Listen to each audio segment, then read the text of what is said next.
Welcome back. I'm the Watch Nerd. On today's video, we're going to go back into the 6542. I had the original box papers. I showed it actually better than the watch. Originally, I have a little bit better lighting. I want to go more into the details. We'll get some macro shots in there.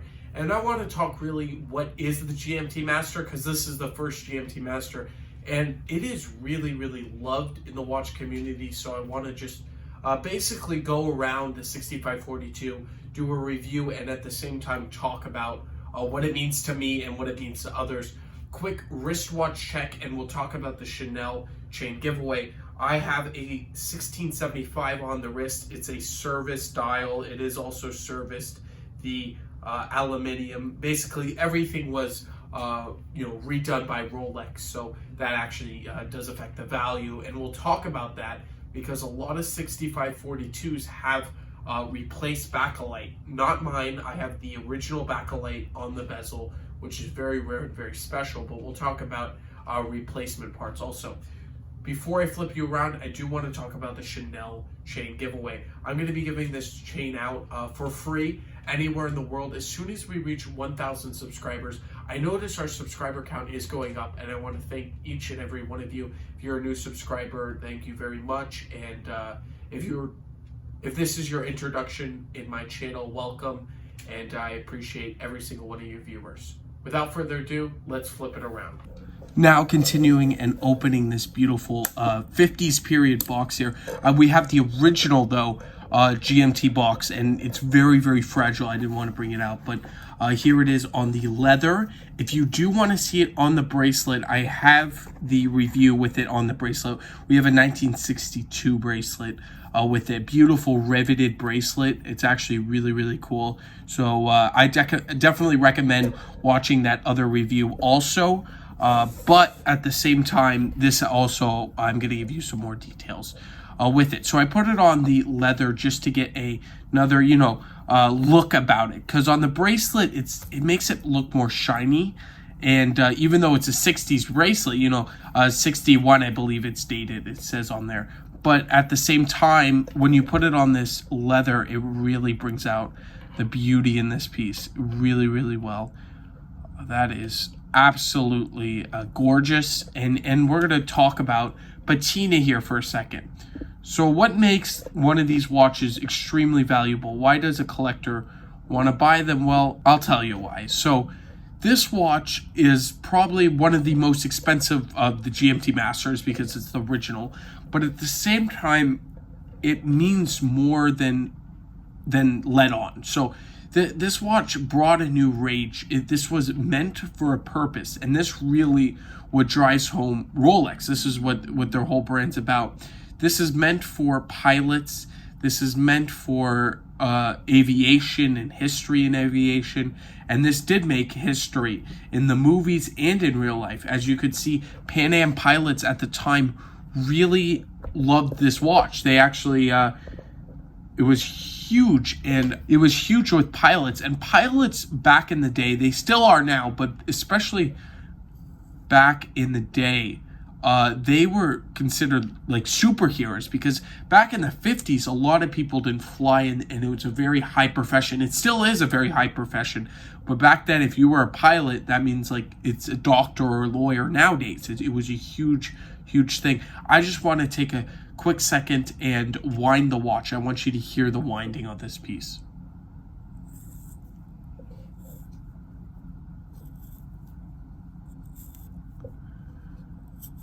It's more of a traditional rougher wind. I like that. It's very cool. Winding it up. And I want to change the time with you very quickly. So let's see. The date is changing here. And it is a roulette wheel date. So you will see it's the 7th and it's going through. And now you'll see the 8th. Look at that. Beautiful red roulette date window. We have black and red on this. Original date window, as I could say. Look at that custard date window. It's very, very neat. Very cool. One of these quirks of this particular watch, out of all of them, is that this watch doesn't have crown guards. The 6542. Now, the 1675 added crown guards, and every other watch added crown guards except for this piece. When we look at it, it looks like, it looks like something, it's alien to what we see nowadays. More towards, we don't see Rolex ever use Bakelite again after this. It was actually kind of a disaster, Bakelite, because Bakelite kept popping off, and it was a huge issue. It was a very soft bezel here. I do not want to rotate it. I don't even want to touch it that much, because this is original, and you don't want to mess with Bakelite bezels, because these things popped off like crazy. That's one of the reasons in a few years, this one's a 58. This dated third quarter of 1958, but in a few years, they got rid of this watch. They changed to the 1675, and 59 is when they did the switch over. Now, they continue to make these in 59, and I noticed not so many people wanting them in 59, but they're still very desirable. But at the same time, because the 1675 was already out. If you wanted a GMT Master in 1958, you were stuck with this watch. You couldn't go get a 16. There's no other watch you could buy, and it's not really getting stuck with it because it's a beautiful piece, but you couldn't go and buy another piece. You get a beautiful custard look on that black dial there. I just want to set it down for a second. This is probably the coolest thing I've ever seen. This maybe, to my knowledge, this is the only Rolex recall. This watch was recalled by Rolex because I want to show you something. Remember, this watch is from 1958. The 58 watch. So, you ready? This watch is from 58. Now, you could tell, look at that Bakelite. Unbelievable. This watch is from that, and this isn't even a pitch black room. I'm not in a light box here or anything. There are some lights going on, but this is incredible. Now you see the dial. I'm gonna charge it up really quick so you can see a little bit more. But the story with this is actually a radioactive material here. This is dangerous stuff, and the Trade Commission actually got mad at Rolex. They said, there was watch recall, and that's why you see when you look at the 1675, you don't see it in the bezel. This is huge, and this is really what is most really appealing about this piece. This is unbelievable. What they did was they had plastic around the radioactivity. This is a really insane watch, and this is super special. As we can see, there's 3 lines of text, just GMT Master, Rolex, Oyster Perpetual on the top, and then it's chronometer certified. This was in cost certifications all the way back in the 50s.